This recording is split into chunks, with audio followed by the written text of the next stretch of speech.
Buenos días, hermanos. Bueno, para continuar con los estudios acerca de la carta del apóstol Pablo a los colosenses, vamos a recordar brevemente que previamente a esta lección de hoy hemos estudiado cómo el apóstol Pablo se dirige en especial a la iglesia de Colosas, donde pone en los primeros capítulos el objetivo central de nuestra conversión, que es Cristo Jesús, como la cabeza de la iglesia. Después el apóstol Pablo va a exponer a los nuevos convertidos la libertad cristiana como nuevos hijos de Dios.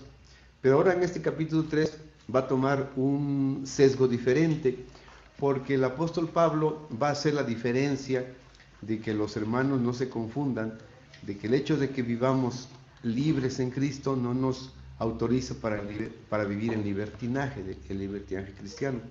Por eso va a hacer mucha mención y énfasis en la nueva vida en Cristo. De hecho, así se llama la lección de hoy, la nueva vida del cristiano. Bueno, vamos a leer los primeros versículos del capítulo 3 de la carta a Colosenses, que dice así, vamos a leer del 1 al 4.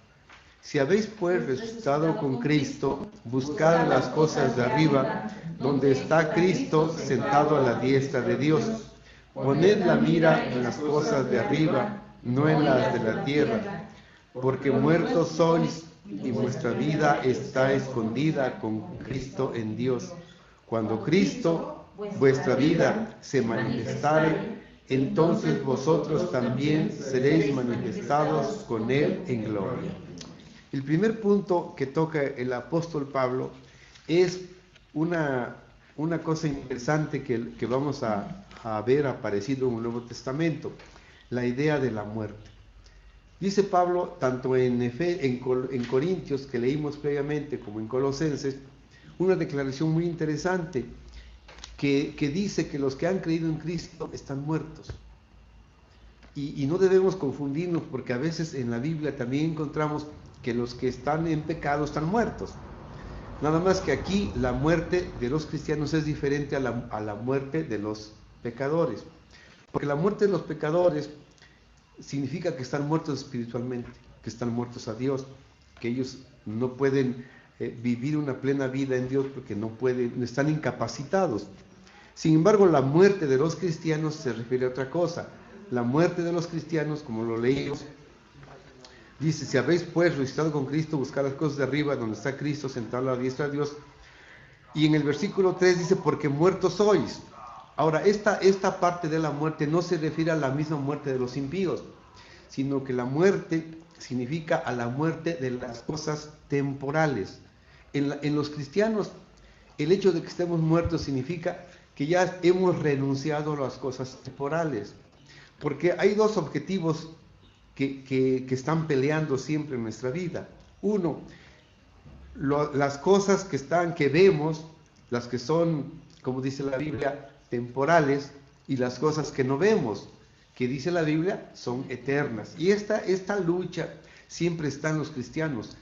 En los impíos no tienen esta lucha, porque los impíos solamente piensan en las cosas temporales, porque no tienen otra esperanza. Los cristianos tienen la esperanza de la vida eterna, tienen la esperanza de que van a vivir con Cristo en otro momento, en otra dimensión, en otro tiempo, y por eso en las mentes y en el corazón de los cristianos surge esta disyuntiva. ¿A qué le damos preferencia? ¿A las cosas de arriba, a las cosas eternas, a las cosas invisibles, o a las cosas de la tierra, que son temporales, que son materiales? Y el apóstol Pablo hace el énfasis diciendo, bueno, si ustedes han creído en Cristo, entonces ustedes han resucitado con Cristo, es decir, han pasado de muerte a vida, espiritualmente hablando. Y entonces, si ustedes están ya resucitados con Cristo, si ya su esperanza está con Cristo, hay que pensar ahora en que nuestras miradas ya no estén en la tierra, sino estén en el cielo, porque ahí está nuestra esperanza. Porque el Señor Jesucristo, cuando estuvo en la tierra, tuvo un deseo en una oración que hace al Padre: Señor, quiero que los que son míos estén conmigo. ¿Se acuerdan? Y les dijo una promesa a sus discípulos: voy pues a preparar lugar para vosotros, porque quiero que donde yo estoy, vosotros también estéis. Consecuentemente, esta promesa del Señor Jesucristo es lo que nos asegura que los cristianos tenemos suerte, dice San Pablo, tengamos una herencia incorruptible en los cielos. Esta idea, hermanos, no es una añoranza vana, no es una fantasía, está basada en una promesa del Señor Jesucristo, de que Él nos quiere llevar a su presencia, donde está hoy sentado a la diestra de Dios, porque si lo creemos, el Señor Jesucristo no está muerto. El Señor Jesucristo murió, pero resucitó victorioso, tanto en espíritu como en cuerpo. Bueno, el espíritu de hecho no puede resucitar, no muere. Pero el cuerpo, el resucitado del Señor Jesucristo es una realidad. Subió al cielo, está sentado a la diestra de Dios, y desde ahí vendrá el fin del mundo, dice el credo, a juzgar a los vivos y a los muertos. Consecuentemente,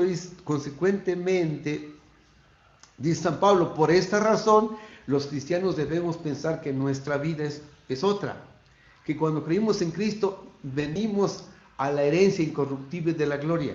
Eso es lo interesante, y no pierdan de vista que cuando Cristo se manifestare a este mundo, nosotros también nos manifestaremos también en victoria.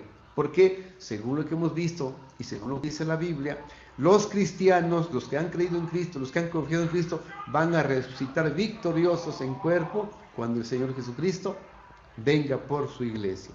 Por tanto, nosotros tenemos ya una nueva ciudadanía. ¿Cuál es la ciudadanía? Que somos ciudadanos de la patria celestial. Sí, somos mexicanos, pero somos de paso nada más. Gritamos viva México, sí, pero de paso. Pero nuestra verdadera ciudadanía está en los cielos. Por tanto, vamos a pensar más en las cosas del cielo. Ahora, esto no nos da pie, hermanos, y no confundamos. A los cristianos nos critican de que somos conformistas, de que ya te convertiste, ya eres un conformista, te conformas con lo que tienes. No. La Biblia no dice que no nos esforcemos en las cosas que nos son útiles para vivir. Porque, claro, hermanos, se necesitan cosas materiales para vivir. Mientras peregrinemos por esta tierra, nuestro cuerpo es material y necesita alimento, comida, casa, lo necesario. Lo que la Biblia dice, lo que el apóstol Pablo enfatiza, es que nosotros no nos detengamos en las cosas temporales y descuidemos las cosas espirituales, sino que le demos prioridad a las cosas espirituales y en segundo lugar a las cosas materiales. Que no nos afanemos por las cosas materiales porque van a pasar. A diferencia de las personas que no tienen Dios ni esperanza, ellos se enfocan en las cosas materiales porque no tienen otro objetivo, porque no conocen ni creen que hay otra vida, que otra dimensión. Entonces su objetivo está en este mundo. Por eso hay gente que hasta pasa por encima de los demás con tal de llevar adelante una vida de prosperidad, pero se equivocan. Ahora, los cristianos, por supuesto, somos los únicos que podemos detectar esta verdad. Los que no creen en Dios no entienden esto. Para ellos, pues la vida es una y hay que vivirla y se acabó. Pero la Biblia enseña otra cosa. La Biblia enseña que esta vida humana que tenemos es el medio tiempo, pero nos falta otro medio tiempo, ¿no? Como en el fútbol. Por lo tanto, hermanos, debemos balancear nuestras prioridades. ¿A qué le estamos dando más énfasis en nuestra vida, más importancia? Y a veces sí pecamos contra Dios, porque a veces por el afán del trabajo descuidamos las cosas espirituales. Es una realidad y es una lucha que tenemos que librar todos los días como cristianos.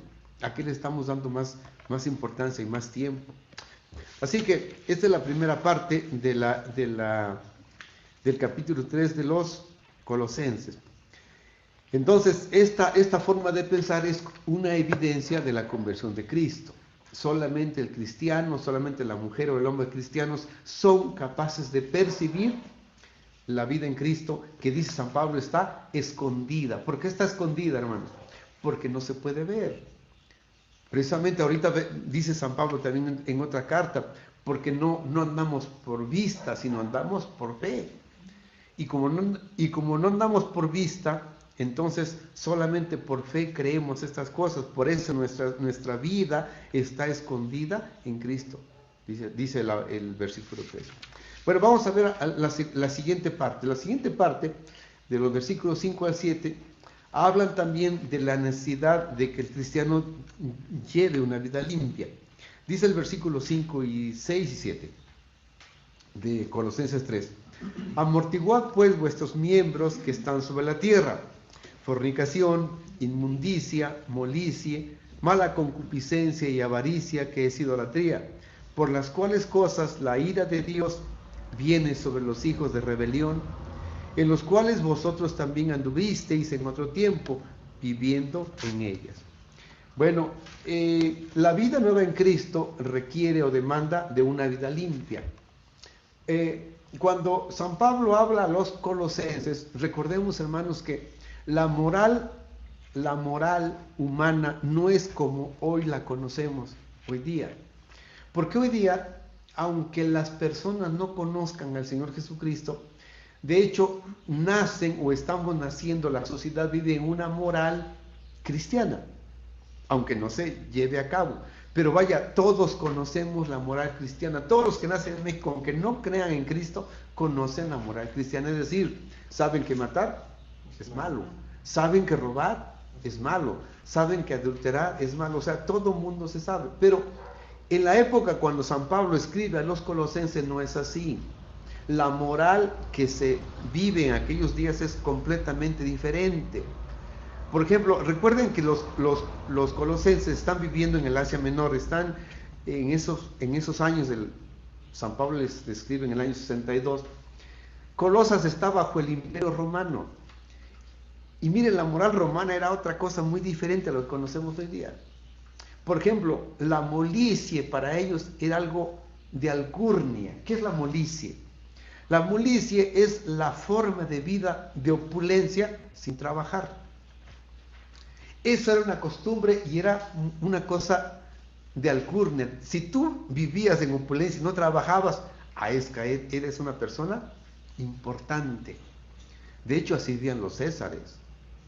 Por eso el apóstol Pablo en otra ocasión, en otra carta, habla de que los cristianos debemos evitar el banqueteo. ¿Qué es el banqueteo? El banqueteo no son las fiestas que conocemos hoy, nuestros banquetes, donde vamos a comer, no. El banqueteo era una forma horripilante de vida de los romanos. El banqueteo consistía en comer y luego vomitar. Y luego volver a comer y volver a vomitar. Eran cosas, y luego terminaban en orgías sexuales. Esos son los banqueteos a los que refiere el apóstol Pablo. No son los banquetes que tenemos nosotros. Oye, vamos a comer una sopita y ya nos vamos. Entonces, por eso la importancia del apóstol Pablo hablar a los colosenses que deberían cambiar su forma de moralidad, que esas costumbres que tenían como normales no son gratas delante de Dios. Entonces, imagínense, hermanos, imagínense, hermanos, cómo vivía una persona rica, por ejemplo, de Colosas, que se convertía al cristianismo. Pues seguía con las costumbres.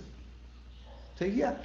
Los romanos veían normal la pedofilia. ¿Saben qué es la pedofilia, no? El gusto sexual por los niños. Era normal para ellos. De hecho, uno de los Césares, Augusto César, cuando fue viejito, dicen los historiadores que se desterró una isla y tenía su harén de niños. Y desde ahí gobernaba. O sea, era una moral caótica en la época del apóstol Pablo cuando le escribe a los colosenses. Por eso les dice, es que deben entender, hermanos, que la nueva vida en Cristo debe ser limpia. Y esas costumbres que ustedes tienen como normales, la fornicación, la inmundicia, la molicie, la concupiscencia, la avaricia, no son gratas delante de Dios. Entonces, deben entender que deben quitar esas cosas. Bueno, ya saben que es la fornicación, es decir, la relación sexual fuera del matrimonio. La inmundicia, la impureza, la deshonestidad. Un cristiano pues debe quitar esas cosas de su vida, no puede ser deshonesto, no puede andar por el mundo con esas cosas. La molicie la vimos, la concupiscencia, que es el deseo de los placeres pecaminosos. La avaricia, ¿qué es la avaricia? El afán desmedido de poseer bienes materiales. La avaricia es el que nada más quiere acumular y no gastar, también es un avaro. Y también en nuestra vida cristiana a veces tenemos estas pasiones que nos encadenan y debemos luchar como cristianos con la ayuda de Dios para quitar estas cosas de nuestra vida. Un cristiano avaro no es grato delante de Dios. Y fíjense que este pecado de la avaricia no es mal visto. Es mal visto la fornicación, la inmundicia, la malicia, la concupiscencia. Pero si un cristiano es avaro, no se ve mal. Dice, no es que el hermano ahorra. No quiere dar su diezmo porque ahorra. No, es un pecado. Es un pecado la avaricia. Y dice San Pablo, esto además es idolatría. Porque hacemos del dinero nuestro Dios, nuestra prioridad. Entonces debemos evitar las cosas que nos encadenan como estas cosas que son pasiones humanas. Ahora, ¿estamos también los cristianos bajo estas pasiones humanas? Sí, porque somos seres biológicos. Pero debemos luchar para que estas cosas sean ordenadas. Ahora, San Pablo no está diciendo, a ver, si eres cristiano ya no debes tener relaciones sexuales. No está diciendo eso. Porque entonces tenían razón los católicos de que un hombre que quiere ponerse puro delante de Dios se va al monasterio y se vuelve monje. Y les funcionó, no les funcionó. En el monasterio había homosexualidad. Entonces no funciona, porque somos seres biológicos. Lo que San Pablo dice, que el deseo de Dios es que estas necesidades y pasiones humanas sean ordenadas. Es todo. Honroso es el matrimonio, dice otra carta, y el hecho sin mancilla, ¿no? Entonces quiere decir que las necesidades biológicas humanas deben ser ordenadas. Simplemente no nos está llamando al ascetismo. ¿Qué es el ascetismo? El librarte de estas cosas como un monje o una monja. En ninguna parte de la Biblia dice o aconseja al hombre o a la mujer ser monjes o monjas. En ninguna parte. Es más, en 1 Corintios lo sanciona. Dice en los futuros tiempos, en Timoteo creo que es, cuando dice prohibirán casarse y prohibirán de las viandas. Entonces no, San Pablo no dice que seas asceta, simplemente que seas ordenado, que las cosas inmundas, sucias, las quites de tu vida. ¿Para qué hay que hacer esto? Para agradar a Dios y también para evitar la ira de Dios, porque dice la Biblia que por estas cosas viene la ira de Dios sobre los hijos de desobediencia. Es decir, si caes en pecado de este tipo, lo que va a pasar no es que te destierre de la gloria, sino que la vara de corrección va a llegar sobre ti.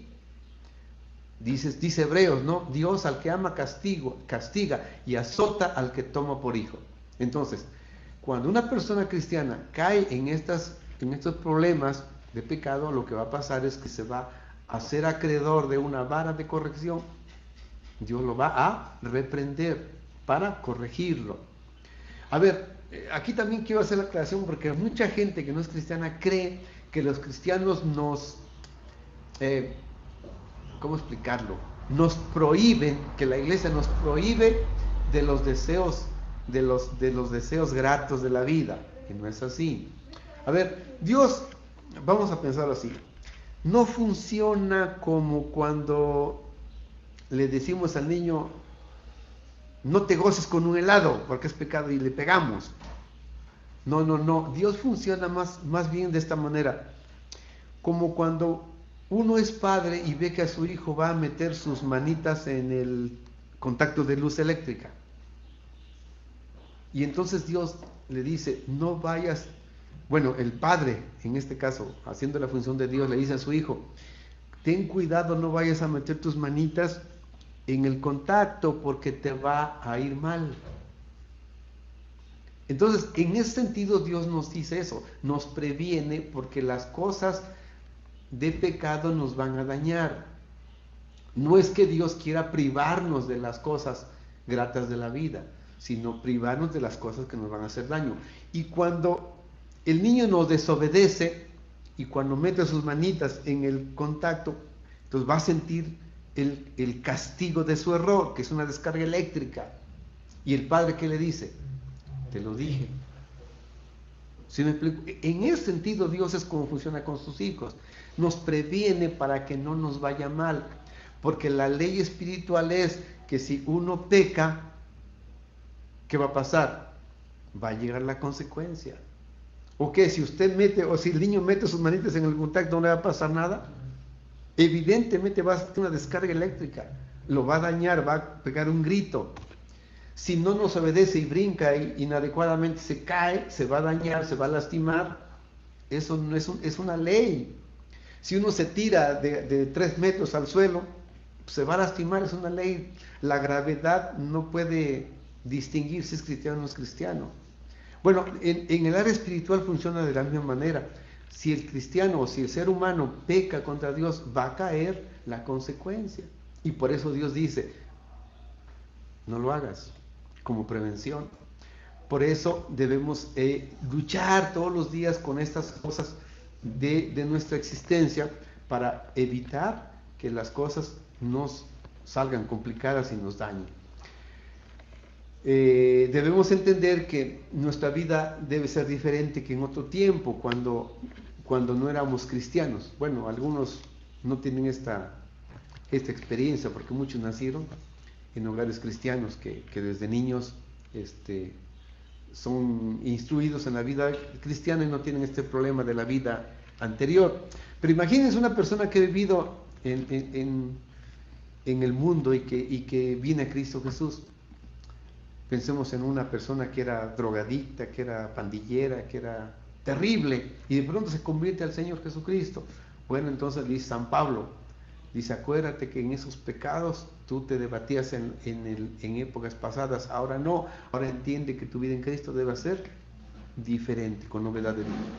Y la tercera cosa que San Pablo habla en este capítulo es de que debe ser una experiencia cotidiana en la vida humana. Vamos a ver versículos 8 y 9, dice, mas ahora dejad también vosotros todas estas cosas, ira, enojo, malicia, maledicencia, torpes palabras de vuestra boca. No mintáis los unos a los otros, habiéndoos despojado del viejo hombre con sus hechos. Y San Pablo va más allá todavía. No solamente desechen las cosas que se ven mal, sino las cosas buenas, más bien las cosas malas que aparentan ser buenas. Hay un dicho por ahí que decimos mucho, no hagas cosas malas que parezcan buenas y no hagas cosas buenas que parezcan malas. Entonces aquí en ese tercer punto San Pablo va a hablar de esas cosas, de esas pequeñas cosas malas que parecen buenas y que aún en la vida de los cristianos existen. ¿Cuáles son esas cosas? Dice San Pablo, ira. ¿Qué es la ira? La ira es el pecado de que no nos sabemos controlar y explotamos en enojo de una forma repentina y gritamos y ofendemos aún a nuestros seres queridos. Y aquí, hermanos, es muy importante porque en la vida cristiana no se ve mal que un padre ofenda a un hijo. Y esto es pecado. No se ve mal que un cristiano ofenda a un hermano en la fe o en la carne. Y es pecado. Porque el Señor Jesucristo dijo, si a tu hermano le dices raca, serás culpado de juicio. Entonces vean qué importancia es que la vida nueva en Cristo tiene que ir a lo profundo de nuestra familia. No podemos concebir que un cristiano humille a su esposa, por ejemplo, que la ofenda, que la sobaje. Y no estoy hablando del feminismo, no. Estoy hablando de que la vida en Cristo debe ser completamente distinta de las vidas de los seres humanos. Ni tampoco se puede ver que una mujer gritonee a su esposo, porque eso es pecado. Y a veces los cristianos todavía tenemos estas cosas ahí en nuestras vidas prácticas. Debemos entender que debemos luchar contra estas pasiones humanas. Si usted es iracundo o iracunda, debe pedirle a Dios fuerza para amortiguar, dice San Pablo. Amortiguad vuestros miembros. ¿Y qué es amortiguar? disminuir. Por eso en el carro llevamos amortiguadores. ¿Para qué? Para disminuir el golpe que nos dan los baches. Control. Debemos controlar nuestras pasiones humanas, que somos enojones. O sea, a veces somos enojones, de veras. Pero debemos luchar contra este enojo. No decir, porque soy enojón, ya. Que así me conocen, pues así que me aguanten. No. Es tu trabajo de todos los días el luchar contra tu ira. Si eres iracundo, ¿conocen hermanos iracundos? Sí, los conocemos. Les damos la vuelta. Y deben trabajar esos hermanos iracundos. Ahora, hay otro pecado. La ira es uno, el enojo es otro. ¿Qué diferencia hay entre la ira y el enojo? La ira es explosiva. El enojo es lento, pero también es pernicioso, es duradero y lleva a otro pecado, el rencor. Si usted es iracundo, yo creo que yo soy iracundo, yo me enojo, pero en 3 minutos ya no estoy enojado, y mi esposa me conoce bien. Pero ella es enojona, ella no es iracunda, ella es enojona. De que se enoja, no, hombre. Perdón, hermano. Pero fíjese la diferencia, ¿eh? El iracundo ofende, pero el enojón guarda rencor. Ahora, una cosa interesante, el Señor Jesucristo habla sobre este tema, ¿se acuerdan? Cuando le dice, airaos, mas no pequéis, no se ponga el sol sobre vuestro enojo. O sea, es un pecado muy interesante esto que hay que trabajar, el enojo. Hermanos, si nosotros somos enojones, si nos enojamos y no hablamos, el que se enoja no habla, nomás se queda callado, pero en el fondo de su corazón empieza a generarse un torbellino, una tormenta que se la guarda y se la guarda y se la guarda, y en el momento menos pensado tira el golpe sobre aquel. Entonces debemos trabajarlo, hermanos. Debemos trabajar tanto la ira como el enojo. Debemos trabajar y pensar que esto no es grato delante de los ojos de Dios. Debemos trabajar contra la malicia. A ver, ¿qué es la malicia? La malicia, pues se puede, según no está aquí, pero la malicia, pues es todo pensamiento dañino contra el hombre, pernicioso, esos hermanos que están pensando cómo vengarse, cómo hacer daño de aquel que le hizo algo. Cuando estábamos chiquitos había una palabra que sonaba mucho, que era ser maldadoso, que para todo hacía una grosería, ¿no? O que para todo sí. Provocaba mal. Sí, hay gente que se las ingenia para hacer maldades. También de inocencia, dice. Sí, tiene mucho que ver con tratar de hacer daño al prójimo. Es la malicia. Entonces, debemos... Si nosotros somos malos, si nosotros somos dañinos, debemos luchar también con este pecado que no debe estar en nosotros. La maledicencia, pues eso todos lo sabemos, las palabras agresivas, groseras, ofensivas contra nuestras semejanzas. Y esto, hermanos, sí, es importante trabajarlo, porque a veces en el ambiente familiar hasta ofendemos a los hijos, a la esposa, al esposo. Los cristianos deberían o deben o deberemos distinguirnos, porque nuestro platicar debe ser con palabras dulces, con palabras suaves, no con palabras golpeadas, groseras, ofensivas contra nuestros seres queridos. Y a veces, hermanos, nos aprovechamos de que los niños son indefensos y volcamos nuestra ira sobre ellos cuando estamos enojados. Entonces, hermanos, esto también es un consejo del Señor a través de Pablo a la iglesia, de que nuestra vida debe ser también distintiva hasta en esas pequeñas cosas. Entonces, quitemos de nuestra vida la maldición, la difamación. ¿Cuál es la difamación? Levantar falsos contra el prójimo. Eso es pecado. Eso es muy común en el mundo. Esto se usa hasta en los juicios. Se les paga para que hablen mal de una persona. Digo esto en toda la historia de la humanidad, en el tiempo del Señor Jesucristo, ¿no le hicieron un juicio de ese tipo? Les pagaron para que hablaran mal del Señor. para crucificarlo. Bueno, en nuestros juzgados de hoy se hace lo mismo. Hasta la resurrección también. Mi hermanita inocente estudió leyes. Me dice, cuando yo entré a leyes, yo estaba emocionada, esperanzada de que la justicia era justicia, y me voy a dar cuenta que la justicia no es más que el que paga más, gana. Y ella que es licenciada, y que anda en los juicios. El que paga más es el que gana. Es triste, pero esa es la realidad. Eso es el levantar, es el mandamiento que dice: no levantarás contra tu prójimo falso testimonio. Es exactamente. Ahora, en cuestiones pequeñas también a veces suceden en nuestra vida y debemos quitarla. A veces solemos difamar a los hermanos. Quitemos también estas cosas. No es bueno delante de Dios. Y las murmuraciones. ¿Qué son las murmuraciones? Hablar de alguien cuando no está presente. Hablar de alguien cuando no está presente. Entonces también esto nos manda el Señor a quitar de nuestras vidas. Así que, hermanos, nuestra lengua es un instrumento que puede hacer grandes cosas, pero también malas cosas. Y dice Santiago, ¿quién dice?